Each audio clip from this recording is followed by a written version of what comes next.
Pernah nggak kamu mikir, siapa sih penjajah pertama Indonesia? Mayoritas orang langsung jawab Belanda.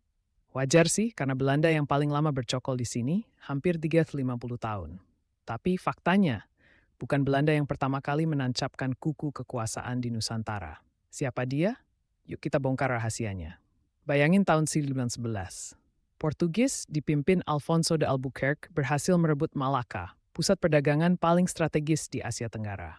Dari sinilah mereka sadar, sumber rempah berharga itu ada di Kepulauan Indonesia, khususnya Maluku.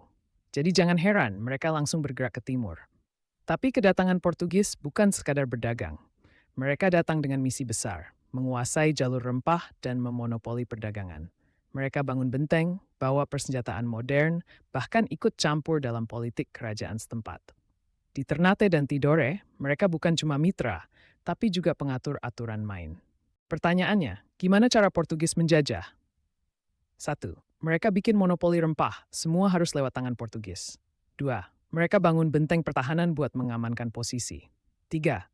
Mereka masuk ke konflik politik lokal, memihak salah satu kerajaan supaya dapat dukungan. Kelihatan cerdas, tapi di balik itu banyak masalah. Rakyat lokal gerah karena adat dilanggar, perdagangan dipaksa, dan keuntungan besar hanya nikmati Portugis. Nah, puncaknya terjadi di Ternate. Sultan Ba'abullah berhasil mengusir Portugis pada tahun 1515 setelah konflik panjang.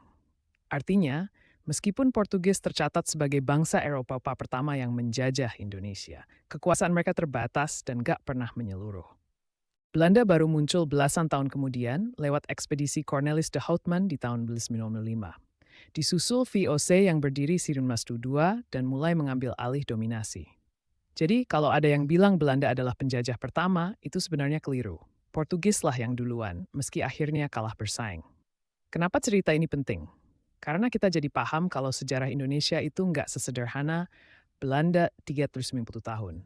Ada Portugis, bahkan Spanyol, yang ikut membentuk jalannya sejarah Nusantara. Dengan tahu detail kayak gini, kita bisa lebih menghargai betapa kompleks perjuangan bangsa ini. Jadi, setelah tahu fakta ini, menurut kamu lebih berat mana? Menghadapi Portugis dengan monopoli rempah atau Belanda dengan VOC yang super rapi dan terorganisir? Tulis pendapatmu di kolom komentar ya. Jangan lupa like and subscribe untuk dapat cerita seru sejarah Indonesia berikutnya.